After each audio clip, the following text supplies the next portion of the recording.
શિવજી સતીને સમજાવે છે, દેવી આ સાક્ષાત પરમાત્મા છે અને તમારી ભૂલ આ છે કે તમે પ્રણામ નહીં પરમાત્માને કર્યું. આ તમારી બહુ મોટી ભૂલ છે. મોટા મોટા ઋષિ મુનિઓ જે પરમાત્માનું ધ્યાન કરે છે, મોટા મોટા ઋષિ મુનિઓ જે પરમાત્માના નામનું સતત સ્મરણ કરે છે, એ જ પરમાત્મા અવતાર લઈને આ ધરતી પર લીલા કરે છે. તમારી ભૂલ છે. મુનિ ધીર જોગી સિદ્ધ સંતત વિમલ મન જેહી ધ્યાવહી કહીને ગમ પુરા આગમ જાસુકી રતિ ગવહી મુનિ ધીર જોગી સિદ્ધ સંતત વિમલ મન જેહી ધ્યાવહી સોઈ રામ વ્યાપક બ્રહ્મ ભુવન નિકાય પતિ માયાધની. સોઈ રામ વ્યાપક બ્રહ્મ ભુવન નિકાય પતિ માયાધની. અવતરે अपने भगत हित नित तंत्र नित रघुकुल मनी. अवतरे अपने भगत हित नित तंत्र नित रघुकुल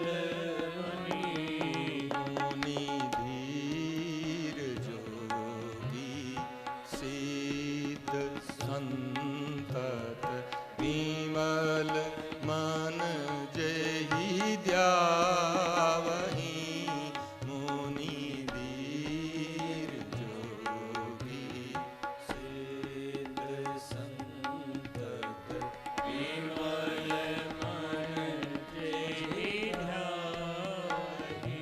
દેવી જે પરમાત્માનું ધ્યાન મોટા મોટા સિદ્ધ પુરુષો કરે છે, જે પરમાત્માનું દિવ્ય નામ પોતે ભગવાન શિવ પોતાના હૃદયમાં ધારણ કરી સ્મરણ કરે છે, એ જ તત્વ પરમાત્મા રામ ધરતી પર લીલા કરવા માટે આવ્યા છે. તમારી ભૂલ છે, તમે પ્રણામ નહીં કર્યું. ભગવાન શિવ સતીને ખૂબ સમજાવે છે. સતી માનવા તૈયાર નથી. મહારાજ, તમે એક વિચાર તો કરો કે જો આ પરમાત્મા હોય તો આવી રીતે કઈ વિલાપ કરતા હોય? કેમ કે સીતાજીની શોધમાં પરમાત્મા લીલામાં લખનજીની સાથે વનમાં વિચરતા હતા, વિલાપમાં હતા, અને સતી શિવજીને કહે, પ્રભુ શું સાક્ષાત પરમાત્મા હોય તો સાધારણ રાજકુમારોને જેમ એમ કઈ રડે? શિવજી કહે, દેવી આ લીલા છે, તમારી ભૂલ છે. સતી માનવા તૈયાર નથી. હવે વિચાર આવે છે કે ત્રેતા યુગની અંદર શિવજી સતીને સમજાવવાની કોશિશ કરે અને સતી માનવા તૈયાર નથી, અને આ કલિકાલની અંદર કોઈ પ્રસંગ હોય અને તમે સમજાવો અને માનવા તૈયાર ના હોય તો પછી એમાં નવાઈ શું છે? શિવજી પણ એમાં અસફળ થઈ ગયા છે. સતીજી માનતા નથી. શિવજીએ કહ્યું કે દેવી હવે તો શું થાય? એક જ કામ થઈ શકે. જો તમારે યકીન ના આવતું હોય તો તમે જઈને કોઈ પરીક્ષા કરો. પણ હું કહું છું તમને, આ સાક્ષાત પરમાત્મા છે, ધરતી પર લીલા કરે છે. હજી તમે મારી વાતને માની લો. પણ સતી માનવા તૈયાર નથી. શિવજીને એમ થયું કે હવે માનતા નથી, શું કરું? તો કહી દીધું કે હું અહીં વૃક્ષની નીચે બેસીને પ્રભુનું નામ સ્મરણ કરું છું. તમારી ઈચ્છા હોય તો પરીક્ષા કરો. ખાતરી થઈ જાય કે આ પરમાત્મા છે, બ્રહ્મ છે, તો પાછા આવજો. પણ એક ખાસ ધ્યાન રાખજો, કોઈ અવિવેક ના કરતા. સતીને એમ થયું કે પરીક્ષા કરવા જેવું છે તો જ માનું. અને હવે સતી રામની પરીક્ષા કરવા માટે નીકળે છે. શિવજીને મનમાં એમ થયું કે સતીનું કલ્યાણ તો ના થાય. સતી ભૂલ કરી રહ્યા છે, પણ હવે એમાં થાય શું? આટલું બધું મેં સમજાવવાની કોશિશ કરી અને માનતા નથી. તો શિવજીને એમ થયું કે કંઈ પ્રભુની જ એવી ઈચ્છા હશે, એટલે જવા દો. હોવી હિ સોઈ જો રામ રચી રાખા, કો કરી તર્ક બઢાવે શાખા. રામજીની જ કંઈક એવી ઈચ્છા હશે, એટલે જ સતી માનતા નથી. એટલે શિવજી વૃક્ષની નીચે રામ નામનું સ્મરણ કરવા બેસી ગયા. અને સતી હવે પરમાત્માની પરીક્ષા કરવા માટે જાય છે. આ જ જીવની દશા છે. જીવના જીવનમાં પરમાત્મા તો ભીતર જ છે, પરમાત્મા તો ઘટઘટમાં છે, પણ પરમાત્માની માયા પણ એવી પ્રબળ છે કે જીવ ઘટમાં પરમાત્મા હોવા છતાં એનું અનુભવ કરી શકતા નથી. આજે સતીએ જગદંબા છે સાક્ષાત, તો પણ પરમાત્માના પ્રતિ ગેર અર્થ કર્યો છે. સતી નીકળ્યા છે. હવે કેવી રીતે પરીક્ષા થાય? નિર્ણય કર્યો.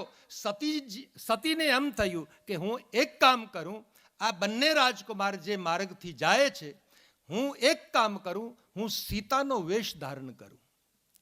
કેમ કે આ સીતાની શોધમાં જ આટલા વિલાપમાં છે.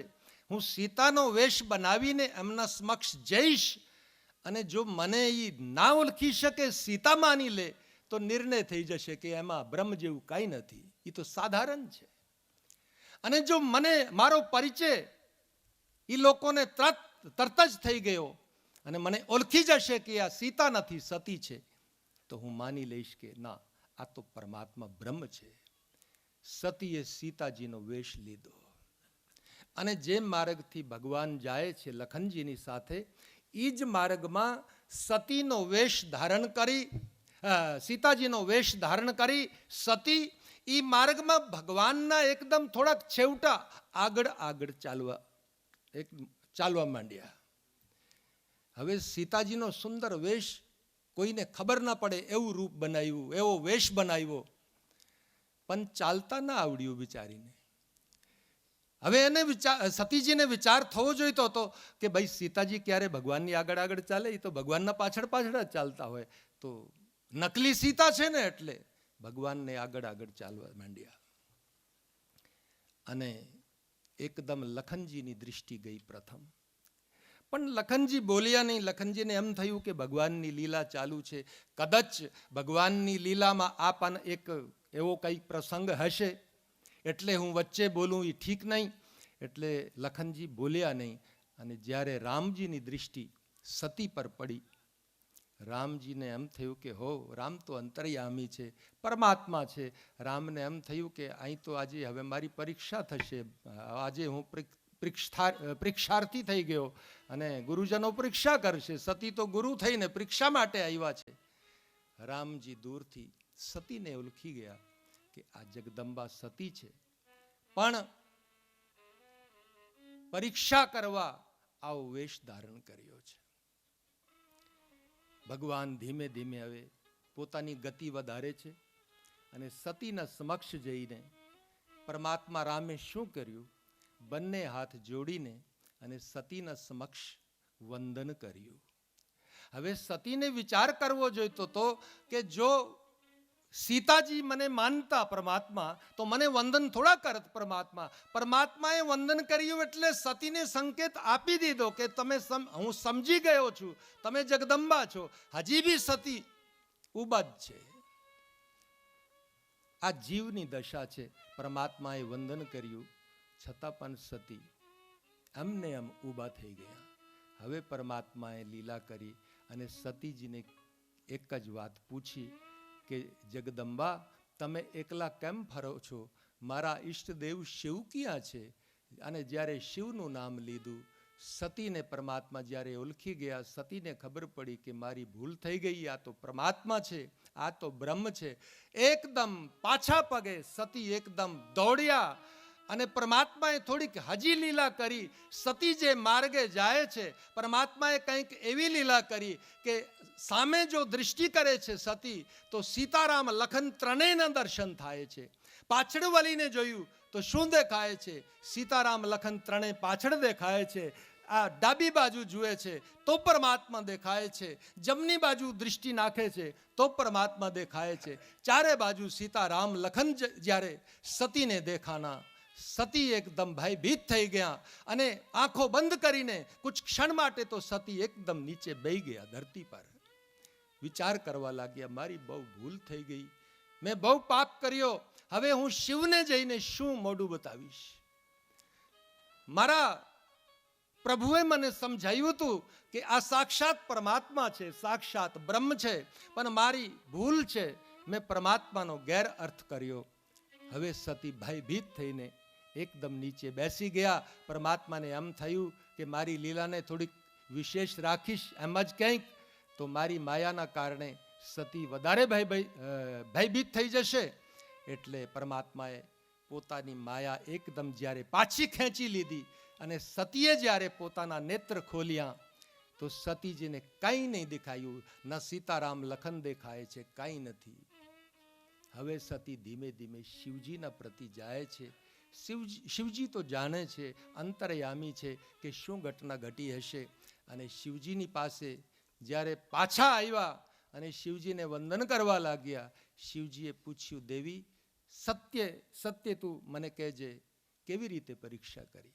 સત્ય શબ્દનો પ્રયોગ કર્યો છે, કેમ કે શિવજીને એમ થયું કે જ્યારે જીવના મનમાં કોઈ એવો મોહ આવે છે તો એક ભૂલ પછી અનેક ભૂલ કરી જાય છે. આજે કદાચ સતી અસત્ય બોલશે અને એ જ બન્યું. સતીજીએ સ્પષ્ટ નહીં કંઈ શિવજીને કીધું કે મેં શું કર્યું. શિવજીએ કીધું, દેવી સત્ય बताना, तुमने कैसे परीक्षा की? સતીજી કે પ્રભુ પરીક્ષા શું? તમે જે કીધું એ અસત્ય હોય. તમે કીધું કે સાક્ષાત પરમાત્મા છે, બ્રહ્મ છે, એટલે એ બ્રહ્મ જ છે. બસ વંદન થયું અને હું પાછી આવી. એમ નહીં કીધું કે મેં વંદન કર્યું કે પરમાત્માએ મને વંદન કર્યું. એટલે વાતને એમ ગોલમોલ કરીને કે વંદન થયું ને પાછી આવી. તમે જે કહું એ સત્ય જ હોય, એ તો બ્રહ્મ જ હોય. શિવજીને એમ થયું કે એ એમને એમ પાછા આવ્યા હોય એમ લાગતું નથી. તો બહુ બુદ્ધિશાળી બાપની દીકરી છે, પણ કહે છે કે મેં કંઈ કર્યું નથી. શિવજીને એમ થયું થોડુંક હું ધ્યાન કરીને જોઉં તો ખરા. શિવજીએ થોડોક નેત્ર બંધ કરી ધ્યાનમાં જોયું તો શું દેખાનું? શિવજીએ બધું જે ચરિત સતીએ જે બધું કર્યું હતું એ બધી લીલા શિવ જાણી ગયા કે સતીએ માં જાનકીજીનો વેશ લીધો અને જાનકીજીના રૂપમાં પરમાત્માની પરીક્ષા કરવા ગયા.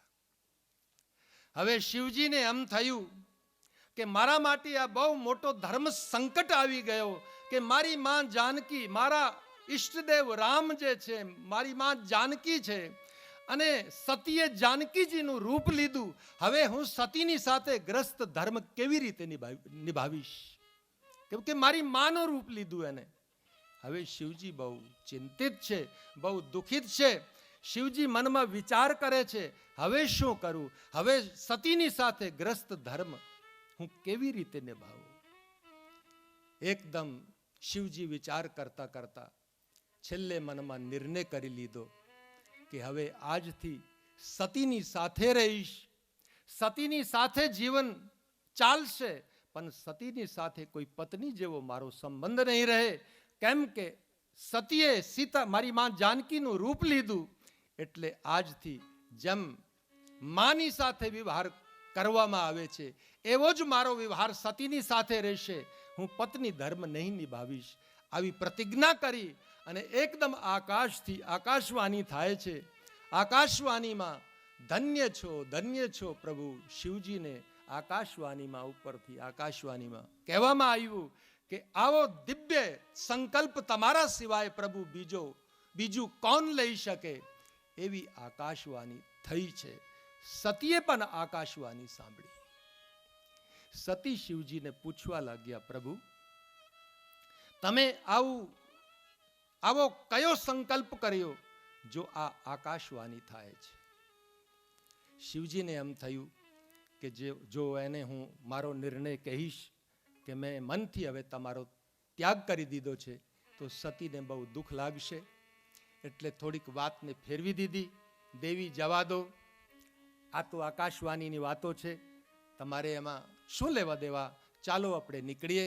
અને હવે શિવજી કૈલાશના માટે પાછા નીકળે છે. ભાઈ બેહી જાઓ, કથામાં બહુ આમ તેમ ના થાવ, બેહી જાઓ એક જગ્યાએ.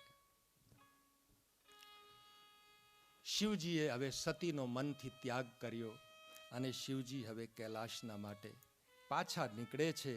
હવે તો સતીની સાથે કંઈક વાર્તા, કઈ ઇતિહાસની એવી અનેક ચર્ચાઓ કરતા કરતા શિવજી ધીમે ધીમે કૈલાશ પહોંચ્યા છે. અને કૈલાશમાં જ્યારે શિવ ગયા, શિવજી પોતાના હસ્તે આસન મૂકીને અને ધ્યાનમાં બેઠા છે. શિવજીને એવી દિવ્ય સમાધિ લાગી છે. ગોસ્વામીજી કહે છે કે શિવજીને અખંડ સમાધિ લાગી ગઈ. વટવૃક્ષની નીચે કૈલાશમાં શિવ સમાધિમાં છે. 84,000 વર્ષ વીત્યા છે, શિવની સમાધિ ખુલતી નથી. સતી એકલા પડી ગયા. સતી બહુ દુઃખિત છે. સતીના મનમાં એમ થયું કે મેં ભૂલ કરી છે, એટલે કદાચ આ ભૂલના કારણે શિવજીએ મારા માટે કંઈક કોઈક એવો નિર્ણય લીધો હશે. હવે શિવજી સમાધિ શિવજીની ખુલતી કેમ નથી? એમ સતીને બહુ દુઃખ છે. 84,000 વર્ષ વીત્યા છે, શિવજીની સમાધિ ના ખુલે. સતીનું શરીર એકદમ દુઃખમાં બહુ દુબળું થઈ ગયું છે. સતી બહુ દુઃખિત છે. મનમાં વિચારે છે, મેં શિવજીનું કીધું માન્યું નહીં, આ મારી બહુ મોટી ભૂલ થઈ છે. હવે શું કરું? હવે ધીમે ધીમે સમય આવે છે. 84,000 વર્ષ પછી શિવની સમાધિ ખુલે છે. શિવજીએ જ્યારે નેત્ર ખોલ્યા છે અને શિવજીના મન એકદમ મુખમાંથી રામ નામનો શબ્દ ફૂટ્યો છે. રામ નામ શબ્દ સાંભળતા જ સતી જઈને શિવજીને એકદમ વંદન કરે છે. અને જ્યારે શિવજીના સમક્ષ સતી જઈને વંદન કરે છે ત્યારે શિવજીએ પોતાના સમક્ષ સતીને બેહાડ્યા છે અને સતીને કંઈક કથા ભગવાન સંભળાવે છે. અને ઠીક એ જ સમયે એક ઘટના ઘટે છે. શિવજી સતીને કંઈક કથા સંભળાવવા બેસી ગયા. ચર્ચા ચાલે છે બંનેના વચ્ચે. અને ઠીક એ જ સમયે ઘટના ઘટી. બ્રહ્માજીએ સતીના પિતા દક્ષ મહારાજને યોગ્ય જાણીને દક્ષ પ્રજાપતિના નાયકની પદવી આપી. અને દક્ષ મહારાજને થોડુંક અભિમાન થયું. અભિમાનમાં દક્ષ મહારાજે એક યજ્ઞનું આયોજન કર્યું. એ યજ્ઞની અંદર દક્ષ મહારાજે બધા દેવોને આમંત્રણ આપ્યું, પણ શિવને આમંત્રણ નહીં આપ્યું. કેમ કે દક્ષ મહારાજને થોડોક શિવજીની સાથે વિરોધ હતો. એક બાર ઘટના ઘટેલી. બ્રહ્મસભાની અંદર બધા બેઠા હતા, શિવજી પણ હતા. અને એ ટાઈમે શિવજી કંઈક ધ્યાનમાં હતા. એ ટાઈમે દક્ષ મહારાજનો એ સભામાં પૂર્વમાં પ્રવેશ થયેલો અને શિવજીને ખબર નહીં પડી. બીજા બધા દેવો દક્ષના સન્માનમાં ઊભા થયા. શિવજી તો ધ્યાનમાં હતા. અને દક્ષને એમ થયું કે મારો જમાતા બહુ અભિમાની છે, એટલે મારા સન્માનમાં ઊભો નહીં થયો. એટલે શિવજીની સાથે ભીતર દક્ષ થોડો વિરોધ રાખે છે. જ્યારે યજ્ઞનું એકદમ આયોજન કર્યું, બધાને આમંત્રણ આપ્યું છે, શિવજીને આમંત્રણ નહીં આપ્યું. સતીને શિવ કથા સંભળાવતા હતા. ઠીક એ જ સમયે દક્ષના યજ્ઞ પ્રતિ દેવો પોતપોતાના વિમાનોની અંદર આકાશ માર્ગથી એકદમ દક્ષના યજ્ઞ માટે વિમાનો નીકળ્યા છે. સતીની દૃષ્ટિ ગઈ છે. સતીને એમ થયું કે આટલા બધા દેવોના આ વિમાન જાય છે, કોના ઘરે એવું પ્રસંગ હશે? આ દેવો ક્યાં જાય છે? શું હશે? શિવજીને સતી પૂછે છે, પ્રભુ આ આટલા બધા દેવો જે છે આ ક્યાં જાય છે? શિવજીને ખબર છે બધી, શિવજી જાણે છે, અંતર્યામી છે, પણ શિવજીને એમ થયું કે જો હું સતીને કહીશ કે તમારા પિતાના ઘરમાં મોટો પ્રસંગ છે તો સતીને થોડો દુઃખ લાગશે. શિવજી સતીને સમજાવવા લાગ્યા, દેવી તમે જવા દો, આ તો દેવો છે, ગમે ત્યાં જાય, તમારે શું લેવા દેવા, તમે તો કથા સાંભળો. સતી કે પ્રભુ નહીં, પ્રથમ તમે મને કહો કે આ દેવો ક્યાં જાય છે. શિવજીને જ્યારે વારંવાર પૂછવામાં આવ્યું, હવે શિવજી સતીને બધી વાત કહે કે દેવી કારણ છે, આવું કારણ છે કે તમારા પિતાના ઘરમાં એક બહુ દિવ્ય મોટું યજ્ઞ છે, મારી સાથે થોડોક વિરોધ છે, એટલે મને નિમંત્રણ નહીં આપ્યું, અને મારા વિરોધના લીધે તને પણ યાદ નહીં કરી, અને એ યજ્ઞમાં બધા દેવો જાય છે. સતીને મનમાં એમ થયું, એક તો શિવજીએ મનથી મારો ત્યાગ કર્યો છે, અહીં પણ દુઃખ ઉઠાવું છું, અને થોડાક દિવસ યજ્ઞના બહાને જો હું પિતાના ઘરમાં યજ્ઞમાં જાઉં તો થોડોક મારો દુઃખ બધાની સાથે મેલમિલાપ થાય અને મારો દુઃખ કંઈક થોડો ઓછો થાય. શિવજીને કહે કે પ્રભુ આપ મને આજ્ઞા કરો તો હું પિતાના યજ્ઞમાં જાઉં.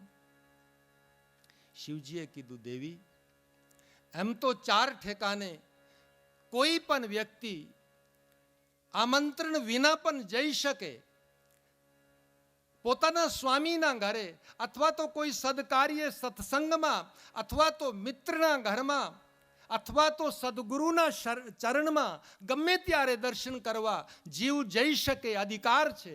પણ આ 4 ઠેકાને પર જો કોઈનો વિરોધ કરતું હોય કોઈ, તો ભૂલથી ના જવાય. અમને નિમંત્રણ નથી એટલે જઈને શું કરશો? પણ સતી માન્યા નહીં, વારંવાર હઠ કર્યું, અને સતીનું હઠ જ્યારે શંકરજીએ શિવજીએ જોયું, આપણા 2 મુખ્ય ગણ સાથે આપી દીધા અને સતીને વિદા કરે છે. હવે સતી પોતાના પિતાના યજ્ઞમાં જાય છે. બીજી બાજુ દક્ષ મહારાજ એવા અભિમાનમાં છે, મોટું યજ્ઞ છે, પણ બધાને પહેલાથી જ આચાર્યોને બધા નગરવાસીઓને સૂચના આપી હતી કે શિવ તો અહંકારી છે, આમંત્રણ વિના નહીં આવશે, પણ જો ભૂલથી મારી દીકરી સતી આવી જાય એનું પણ કોઈ સન્માન ન કરે, એવી કડક સૂચના હતી. સતી જ્યારે પિતાના ઘરમાં યજ્ઞ મંડપમાં પ્રવેશ કરે છે, કોઈ સતીને ભાવ નથી આપતું. સતીને એમ થયું કે મારા પતિએ મને સમજાવ્યું હતું કે ના જવાય, પણ હું આવી છું એટલે કોઈ બોલતું નથી, કોઈ ભાવ નથી આપતું. બીજી ઘણી બધી સતીની બહેનો જે આવ્યા હતા એ બધા ફરે છે, સતીની સાથે કોઈ મુલાકાત કરવા તૈયાર નથી, અને સતીના આજુબાજુમાં વ્યંગ કરે છે. એક બેન બીજાને કહે કે ઈ શિવ છે ને, શિવ એ કૈલાશમાં દિગંબર જ રહેતો હશે કે હજી કંઈક લુગડા ઉગડાનો કંઈ કપડાનો કંઈ અને કાપડનો કંઈક ઠેકાનો છે. બીજી કે ખબર નથી, કંઈ કોઈ ઝોપડામાં પડ્યો રહે કે કોઈ ગુફામાં પડ્યો રહે, કોઈ ઘર છે કે નહીં, એમ વ્યંગ કરે સતીને સંભળાવવા માટે, જેથી સતીને કંઈક ભીતર દુઃખ લાગે. કોઈએ સતીનું સન્માન ન કર્યું, અને જેનો પરમાત્મા જ રુષ્ટ થાય એનું પછી કોણ સન્માન કરે? હવે ધીમે ધીમે સતી આગળ વધ્યા છે. ગોસ્વામીજીએ એક પાત્રનો બચાવ કર્યો છે. કોઈ સતીને મળ્યું નહીં, કોઈએ સતીનું સન્માન કર્યું નહીં, પણ માં તો માં હોય છે ને, એટલે સતીની માતાને જ્યારે ખબર પડી મારી દીકરી આવી છે, માં સતીને ભેટ કરવા આવે છે. સતીએ માને વંદન કર્યું. માતાએ સતીને પોતાના સીનાનો સ્પર્શ આપ્યો, છાતીએ લગાડી, દીકરા તમારા પિતાની તો થોડી બુદ્ધિ આ ટાઈમે કંઈક અભિમાનમાં ઓલું છે, પણ તું ચિંતા નહીં કર, હું છું ને. થોડુંક સતીને માતાએ જ્યારે થોડોક પ્રેમ આપ્યો, થોડીક સતીને સંતાવના મળી. હવે યજ્ઞ ભાગ જે હતો, જે ઠેકાને ઋષિ મુનિઓ, મોટા મોટા દેવો, યજ્ઞ ચાલતું હતું. સતી જ્યારે માતાની સાથે યજ્ઞમાં પ્રવેશ કરે છે, સતીએ શું જોયું? બધા દેવોનો ભાગ છે, બધી રીતે યજ્ઞમાં બધું જ દેખાય છે, પણ શિવની ક્યાંય સ્થાપના દેખાતી નથી, શિવનું સ્થાપન નથી. સતીને મનમાં થયું કે આ યજ્ઞ કેવું છે, જે યજ્ઞમાં શિવની સ્થાપના નથી, આ યજ્ઞ તો એકદમ નકામું છે. સતીને બહુ દુઃખ લાગ્યો છે. સતીને એમ થયું કે જે પિતાએ મારા પતિનું એવું અપમાન કર્યું કે યજ્ઞની અંદર મારા પતિનો કોઈ ભાગ નથી, કોઈ સ્થાપન નથી, એવા પિતાની પુત્રીના રૂપમાં રહીને હું શું કરીશ? એકદમ સતી રોષમાં આવી ગયા, ઉગ્ર બની ગયા, અને સતી ઉગ્રતામાં, રોષમાં એકદમ બોલી પડ્યા છે. સુનહુ સભાસદ સકલ મુનિંદા, કહી સુની જીન શંકર નિંદા. સુનહુ સભાસદ सकल मुनिंदा, कही सुनी जिन शंकर निंदा. सुनहु सभासद सकल मुनिंदा, કહી સુની જીન શંકર નિંદા. सुनहु सभासद सकल मुनिंदा, કહી સુની જીન શંકર. હે ઋષિ મુનિઓ, હે સભાસદો, બધા સાંભળી લો. જેને જેને શિવજીની નિંદા કરી છે, જેને જેને શિવજીની નિંદા કાને સાંભળી છે, જેને જેને શિવનું અપમાન કર્યું છે, એ બધાની દુર્ગતિ થશે. એકદમ રોષમાં બોલી પડ્યા છે. સો ફલ તુરત લહબ સબ કાહુ, ભલી ભાંતિ પછતાબ પિતાહુ. સો ફલ તુરત લહબ સબ કાહુ, भली भांति पछताव पिता. हाँ सुनहु सभासद सकल मुनिंदा, કહી સુની જીન શંકર નિંદા.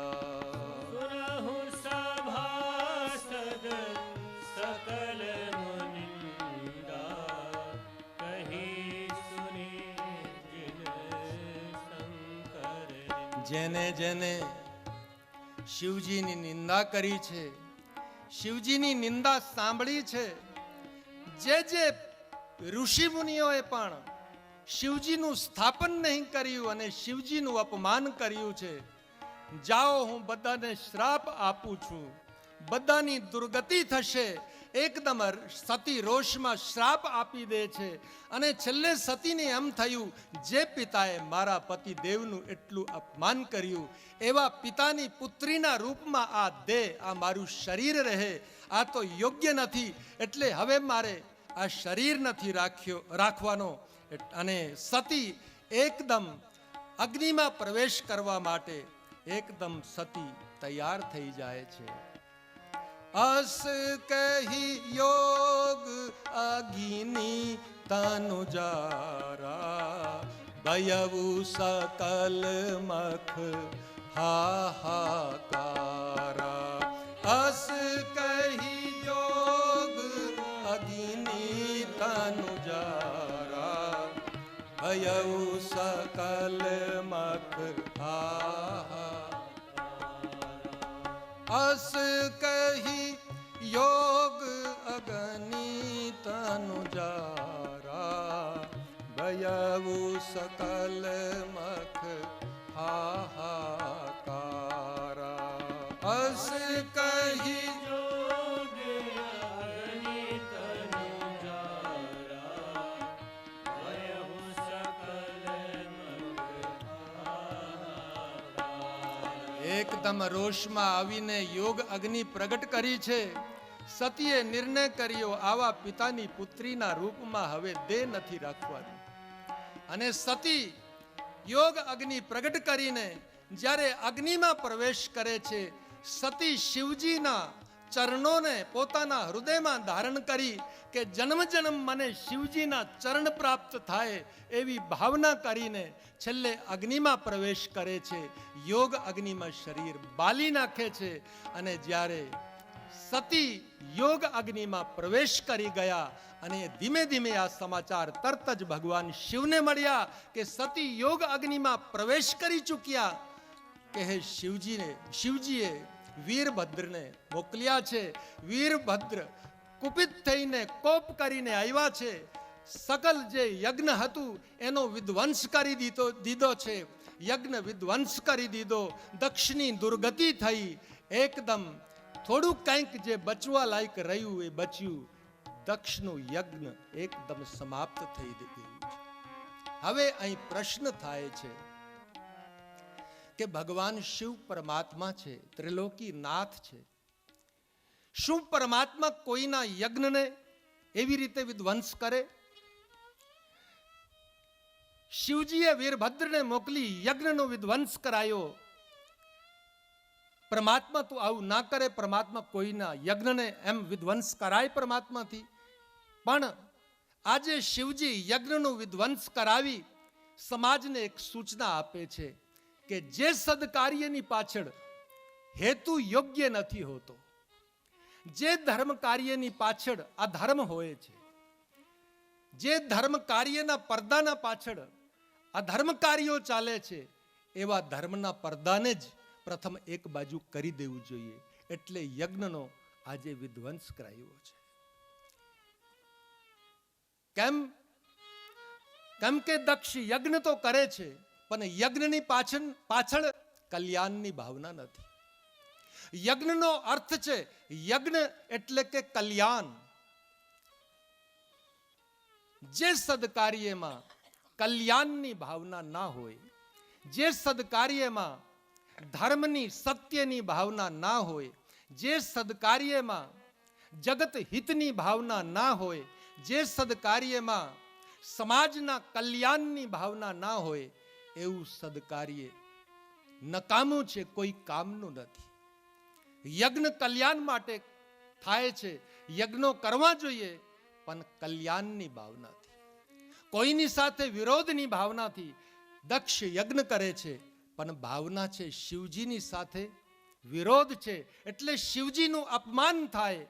એટલા માટે યજ્ઞનું આયોજન કર્યું છે. એટલા માટે શિવજીએ આ યજ્ઞનો વિધ્વંસ કરાવી દીધો. અને ખરેખર સમાજમાં પણ ઘણી વખત એવું બનતું હોય છે. આપણા સદકાર્યોમાં પણ ક્યાં શુભ ભાવના હોય છે. ઘણી વખત લોકો મોટા આજે પણ યજ્ઞો થાય છે, મોટા સદકાર્યો થાય છે, છતાં સમાજમાં અશાંતિ દેખાય છે. આની પાછળ કારણ છે કે આપણા સદકાર્યોની અંદર એવી કલ્યાણની ભાવના નથી હોતી. અહંકાર હોય છે, દેખાવો હોય છે. એટલે સમાજમાં કંઈક શાંતિનો અનુભવ ના થાય.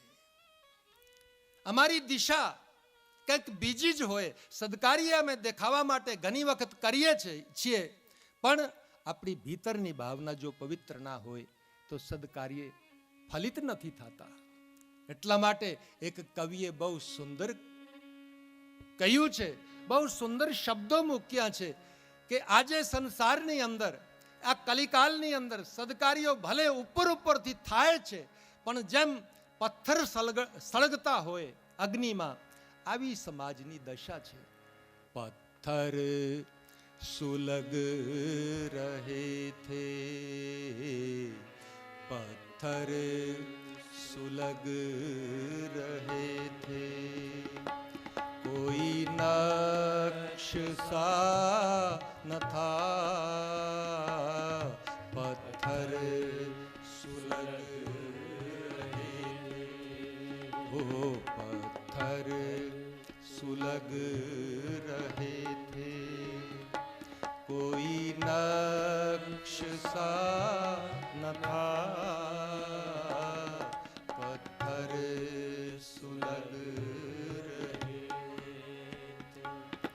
हम जिस तरफ चले थे उधर रास्ता न था। हम जिस तरफ चले थे उधर रास्ता न था।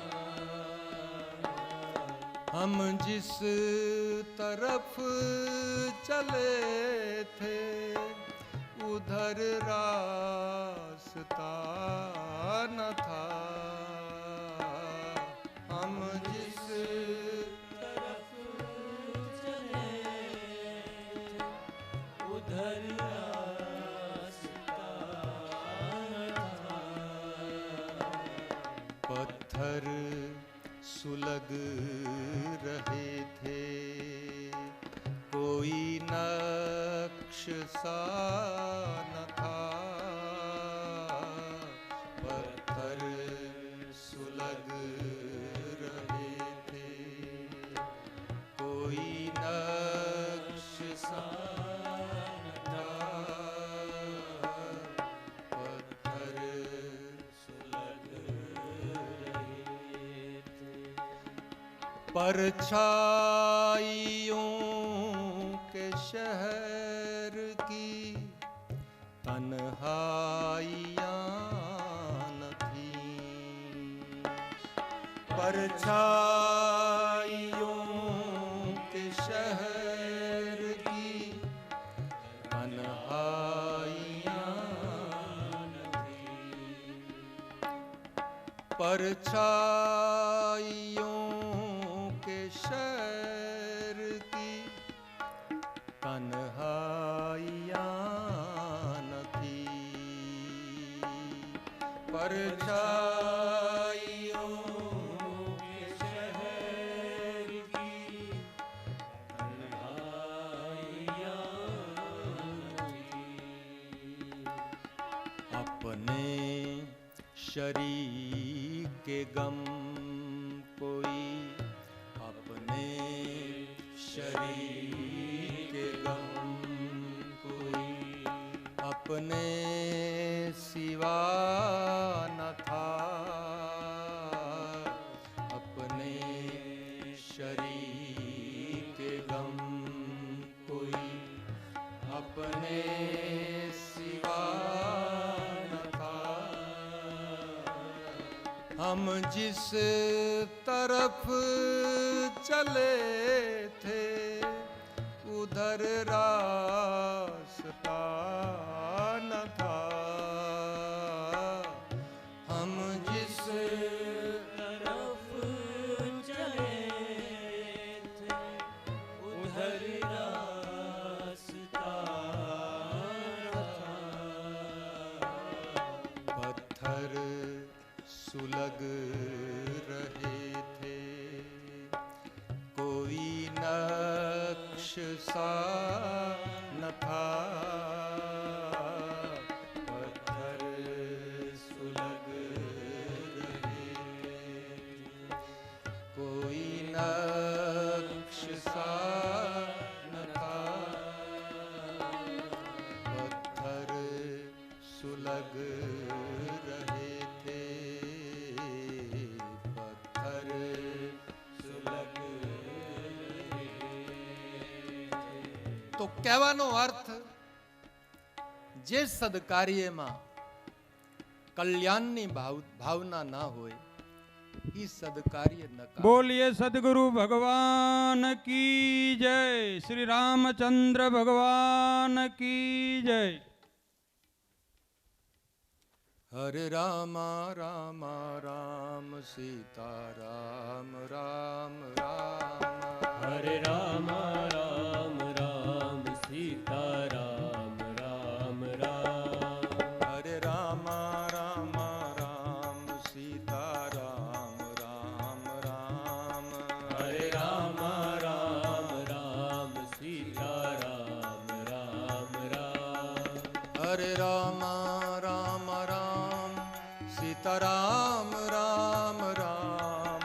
हरे रामा राम राम सीता राम राम હરે રામ રામ રામ સીતારામ રામ રામ હરે રામ રામ રામ સીતારામ રામ રામ હરે રામ રામ રામ સીતારામ રામ રામ હરે રામ રામ રામ સીતારામ રામ રામ હરે રામ રામ રામ સીતારામ રામ રામ હરે રામ રામ રામ સીતારામ રામ રામ હરે રામ રામ રામ સીતારામ રામ રામ હરે રામ રામ સીતારામ રામ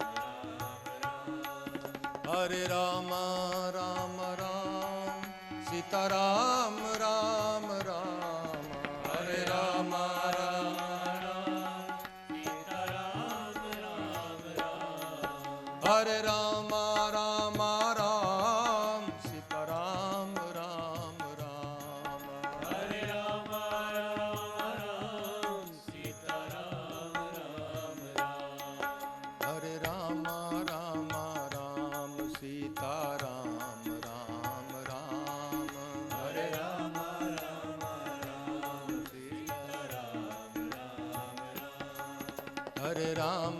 રામ રામ સીતારામ રામ રામ હરે રામ રામ રામ સીતારામ રામ રામ હરે રામ રામ રામ સીતારામ રામ રામ હરે રામ રામ રામ સીતારામ રામ રામ હરે રામ રામ રામ સીતારામ રામ રામ હરે રામ રામ રામ સીતારામ રામ રામ હરે રામ રામ રામ સીતારામ રામ રામ હરે રામ રામ રામ સીતારામ રામ રામ હરે રામ રામ રામ સીતારામ રામ રામ સબ ગાइए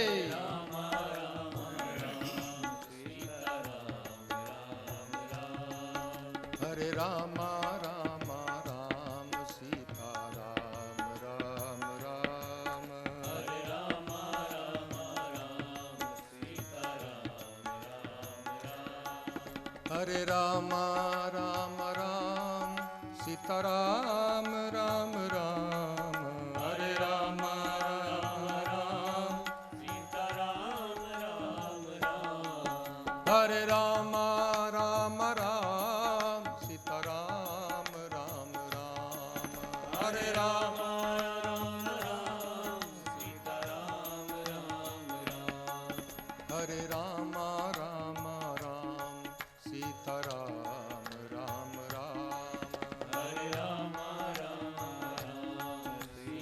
સીતારામ રામ રામ હરે રામ રામ રામ સીતારામ રામ રામ હરે રામ રામ રામ સીતારામ રામ રામ હરે રામ રામ રામ સીતારામ રામ રામ હરે રામ રામ રામ સીતારામ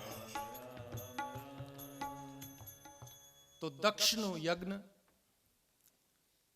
નો વિધ્વંસ થયો છે અને સતીએ છેલ્લે શિવજીના ચરણ પોતાના હૃદયમાં ધારણ કરી કે જન્મ જન્મ મને શિવની પ્રાપ્તિ થાય એવી ભાવના લઈને સતી યોગ અગ્નિમાં ભસ્મ થઈ ગયા છે અને એ જ વાસનાને કારણે એ જ સતી આવતા જન્મમાં હિમાલયના ઘરમાં પાર્વતીના રૂપમાં જન્મ લઈને આવે છે.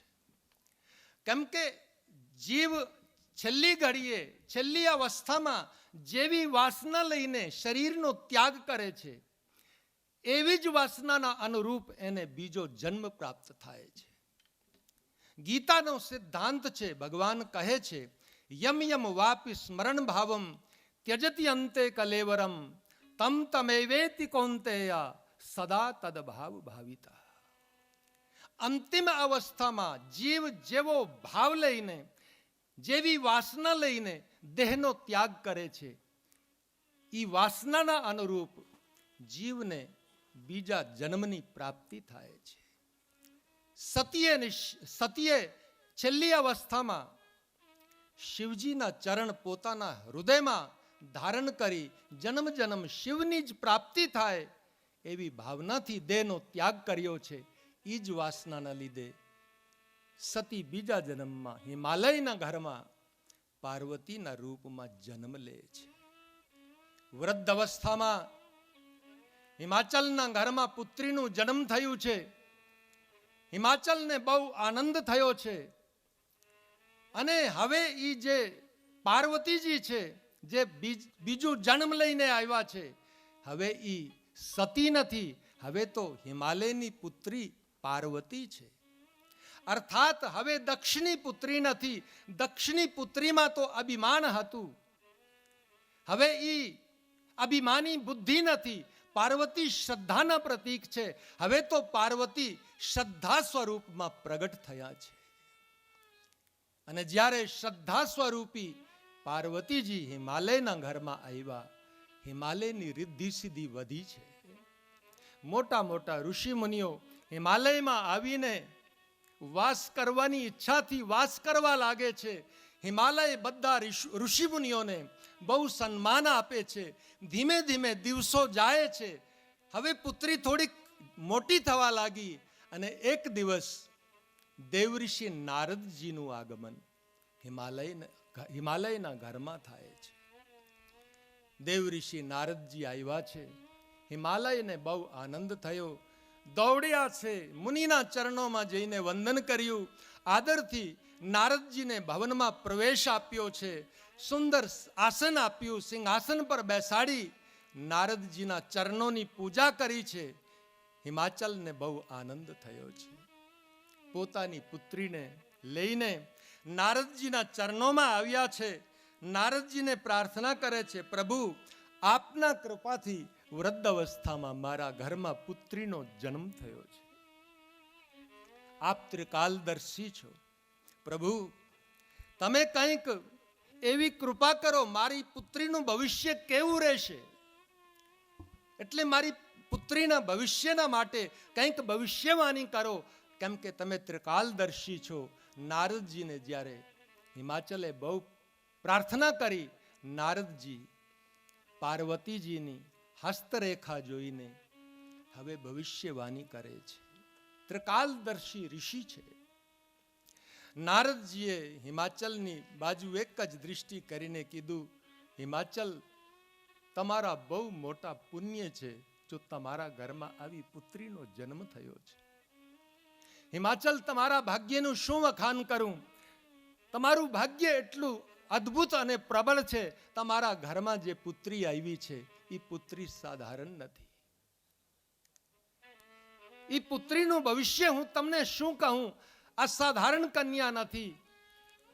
આ કન્યા ભવિષ્યમાં એની એવી કીર્તિ આખા વિશ્વમાં ફેલાશે કે હું શું વર્ણન કરું.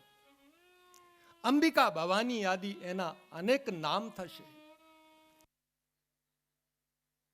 પુકારશે.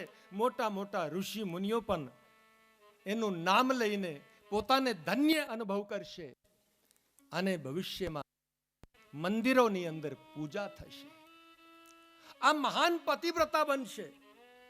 એના પતિવ્રતા ધર્મનું ચિંતન કરતા કરતા જગતની સ્ત્રીઓ પોતાનું પાતિવ્રત્ય પાલન કરી શકશે. એવી મહાન પુત્રીનો જન્મ તમારા ઘરમાં થયો છે. તમે બળભાગી છો, તમે ભાગ્યશાળી છો. બહુ આનંદ થયો છે હિમાચલને નારદજીની વાતો સાંભળીને. પણ જ્યારે નારદજીએ બધી ભવિષ્યવાણી કરી, છેલ્લે નારદજી હવે કહે છે કે હિમાચલ તમે બળભાગી છો, તમારા ઘરમાં આવી પુત્રીનું જન્મ થયું છે. પણ થોડીક એક બે રેખા એમના હસ્તમાં થોડીક જે મને કંઈક વાંકી લાગે છે, એની પણ તમે ચર્ચા સાંભળો. હવે હિમાચલ નારદજીને કહે કે પ્રભુ એ વસ્તુ તમે જલ્દી બતાવો શું છે. નારદજી કહે તમારી પુત્રીને પતિ કેવો મળશે, વર કેવો મળશે. હવે તમે આ વાત સાંભળો. નારદજી કહે બાકી બધું સુંદર છે, એના અનેક નામ થશે, લોકો એની પૂજા કરશે, એના મંદિરો બનશે, અંબિકા ભવાની આદિ અનેકો નામથી પુકારવામાં આવશે, પણ એને જે પતિ મળશે એ અગુણ અમાન હશે, દિગંબર હશે, શમશાનમાં વાસ કરનારો હશે, એવી એના હસ્તમાં રેખા છે. અગુણ અમાન માત પિતુહીના, અગુણ અમાન પિતુહીના, અગુણ અમાન માત પિતુહીના,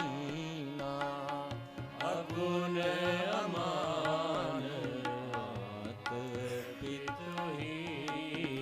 હિમાલય તમારી પુત્રીની જે વર મળશે એવો મળશે, માત પિતા વિહીન હશે, જેના કોઈ માતા પિતા નહીં હોય, જે અગુણ હશે, અમાન હશે, માનથી પર હશે, અને શમશાનમાં રહેવાવાળો હશે, દિગંબર હશે, જોગી હશે, જટિલ હશે, ખપ્પરમાં ભીખ માગીને ખાનારો હશે, એવા એના હસ્તમાં રેખ છે. જ્યારે આવી વાતો નારદજીના મુખથી નીકળી છે, હિમાચલને બહુ અને મેનાને બહુ દુઃખ લાગ્યો છે. હિમાચલ નારદજીને કહે મહારાજ, તમને કંઈ દક્ષિણાના થાળમાં આ બધું કંઈક ઓછું લાગતું હોય તો હું કંઈક બીજું આપું, તમે આવી અમંગલ વાતો તો ના કરો મારી પુત્રી પ્રત્યે. નારદજી કહે હિમાચલ, હું કઈ દક્ષિણા માટે તમારા ઘરમાં થોડો આવ્યો છું. આ તો જેવી રેખા છે મારું કર્તવ્ય છે. તમે મને પૂછ્યું કે મારી પુત્રીનું ભવિષ્ય કેવું, અને જે રેખાઓ છે એ રેખા પરથી જે કાંઈ ભવિષ્યવાણીની વાતો છે હું તો સત્ય વસ્તુ પ્રગટ કરું છું. ખરેખર તમારી પુત્રીને જે વર મળશે આવો જ મળશે. અગુણ હશે, અમાન હશે, માનથી પર હશે, શમશાનવાસી હશે, માત પિતા વિહીન હશે, યોગી હશે, દિગંબર હશે. આવી આના હસ્તમાં રેખાઓ છે. હિમાચલ અને મેનાના આંખમાંથી દુઃખના અશ્રુ ફૂટ્યા છે. નારદજીને એક જ વાત હિમાચલે કહી, પ્રભુ તમે આવી અમંગલ વાતો ના કરો. નારદજી કહે હિમાચલ, વિધિના જે રેખ છે એને કોણ પલટી શકે? પરમાત્મા જેવા રેખ, વિધિ જેવા રેખ કોઈના મસ્તક પર લખે છે એને કોઈ પલટી ના શકે. કહે મુનીસ હિમવંત સુન, જો વિધિ લિખા લીલાર, દેવ દનુજ નર નાગ મુનિ કૌ ન મેટન હાર. વિધિના અંકને કોઈ મેટી શકતું નથી. એને પતિ તો આવો જ મળશે, પણ મને એમ લાગે છે જેવા લક્ષણ આ હસ્તરેખા પરથી મને દેખાય છે પતિના પ્રતિ, વરના પ્રતિ, એવા લક્ષણ તો આ જગતની અંદર, આ ત્રિલોકીની અંદર ભગવાન શિવ સિવાય બીજા કોઈમાં નથી.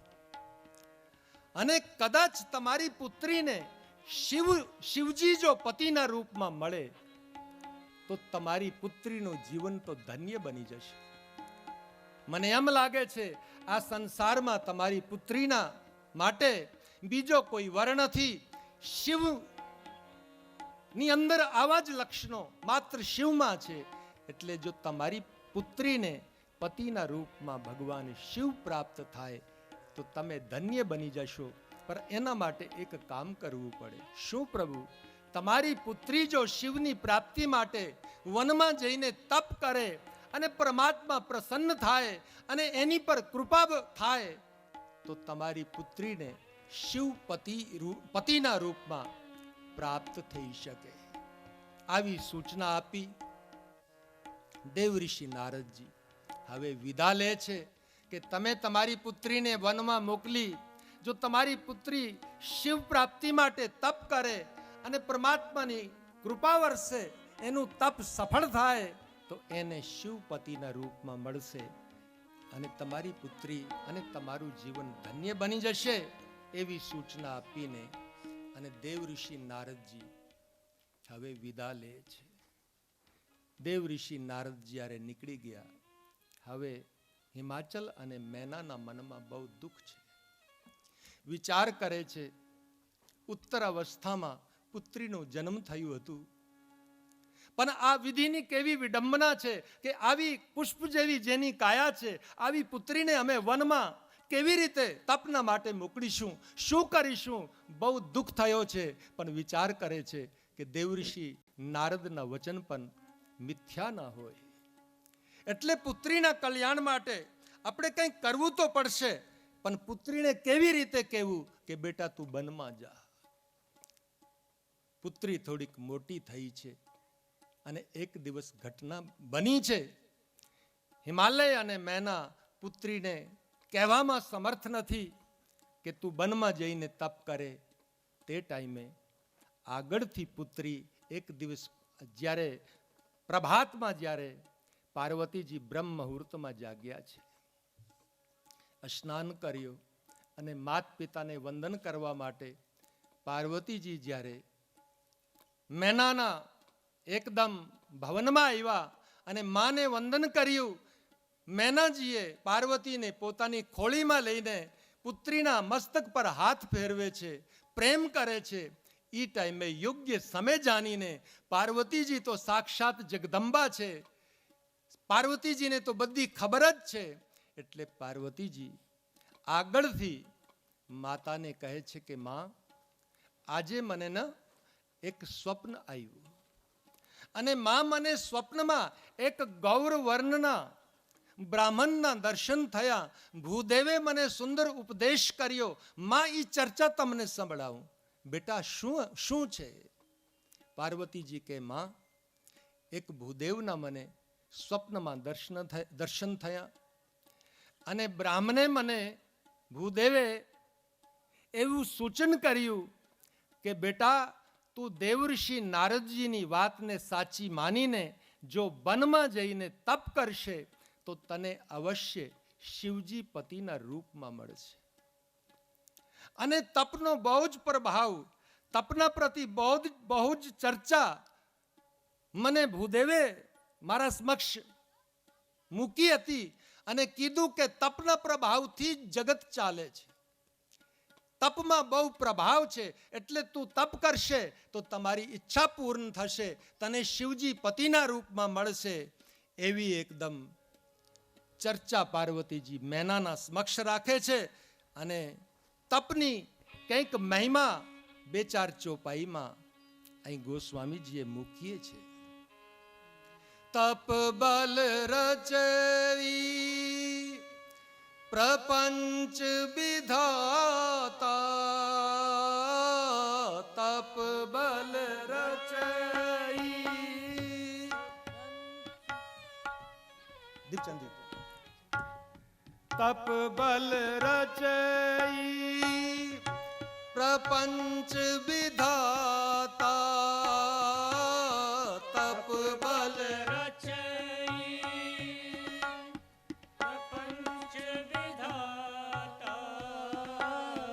તપ બલ વિષ્ણુ સકલ જગ ત્રાતા, તપ બલ વિષ્ણુ સકલ જગ ત્રાતા, તપ બલ શંભુ કરહી સંઘારા, તપ બલ શંભુ કરહી સંઘારા, તપ બલ શેષ ધરઈ મહી ભારા, તપ બલ શેષ ધરઈ મહી ભારા, તપ આધાર સબ સૃષ્ટિ ભવાની, તપ सृष्टि भवानी तप आधार सब सृष्टि भवानी तप आधार सब सृष्टि भवानी करई जाई तप अस जिए जानी करई जाई तप अस जिए जानी तप बल रचई प्रपंच विधाता तप बल रचई प्रपंच विधाता तप बल विष्णु सकल जग त्राता तप बल विष्णु सकल जग त्राता તપના બલથી બ્રહ્માજી સૃષ્ટિની રચના કરે છે. તપના પ્રભાવથી જ વિષ્ણુ સૃષ્ટિનું પાલન કરે છે. તપના પ્રભાવથી જ આ જગતનો લય થાય છે. એવો તપનો મહિમા છે. એટલે પાર્વતીજી માતાને કહે છે, મને ગોરવર્ણ વિપ્રે બહુ સુંદર ઉપદેશ આપ્યો કે બેટી જો તું વનમાં જઈને તપ કરશે તો તને અવશ્ય શિવજી પતિના રૂપમાં પ્રાપ્ત થશે. જ્યારે પાર્વતીજી સામેથી માને આવી ચર્ચા જ્યારે કરી છે, માના આંખમાં પ્રેમના અશ્રુ આવ્યા છે.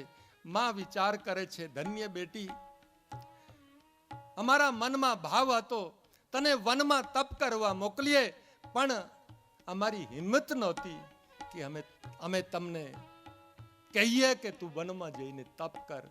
તે આગળથી ચર્ચા કરી, તું ધન્ય છે. હિમાચલને ચર્ચા સંભળાવી છે. પુત્રી વનમાં તપ કરવા માટે જવાની ઈચ્છા રાખે છે. પાર્વતી માત પિતાને વંદન કરી અને એકદમ હવે વનમાં તપ કરવા માટે એકદમ તૈયાર છે. બહુ સુકોમલ દેહ છે પાર્વતીની, નાની અવસ્થા છે. માત પિતાને વંદન કરી, માત પિતાનો આશીર્વાદ લઈ પાર્વતીજી વનમાં પહોંચ્યા છે. પોતાના અંતઃકરણમાં ભગવાન શિવના ચરણ ધારણ કરી પાર્વતીજીનું તપ આરંભ થયું છે.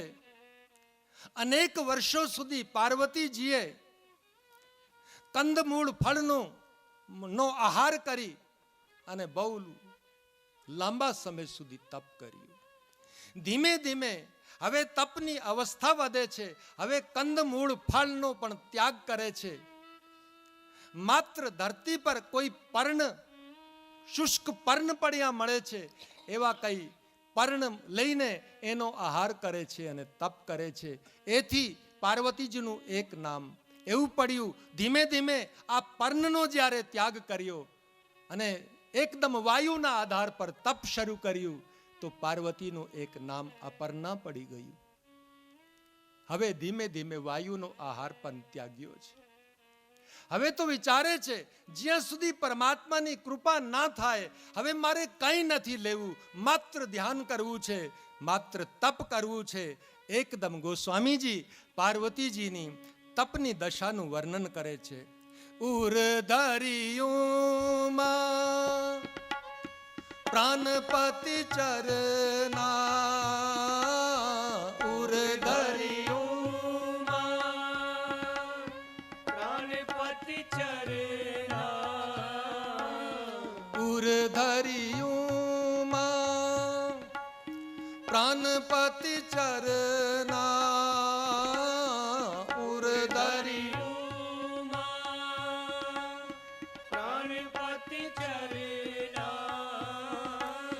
जाई बिपिन लागी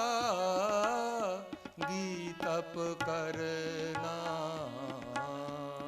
जाई बिपिन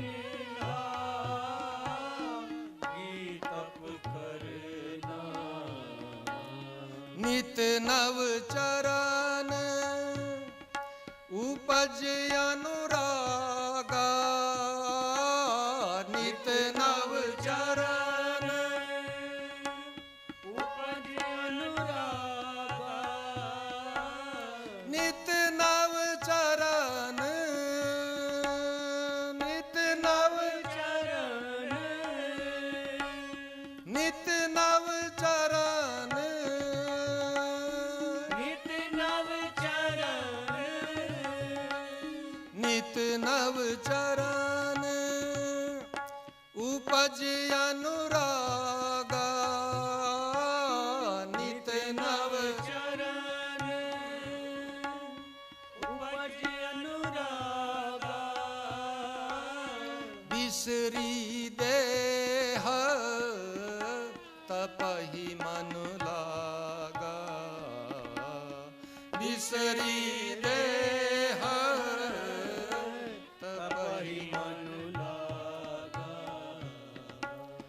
बिसरी देह तपहि मन लागा बिसरी देह तपहि मन लागा उर्धरियूं मां प्राणपति चरना उर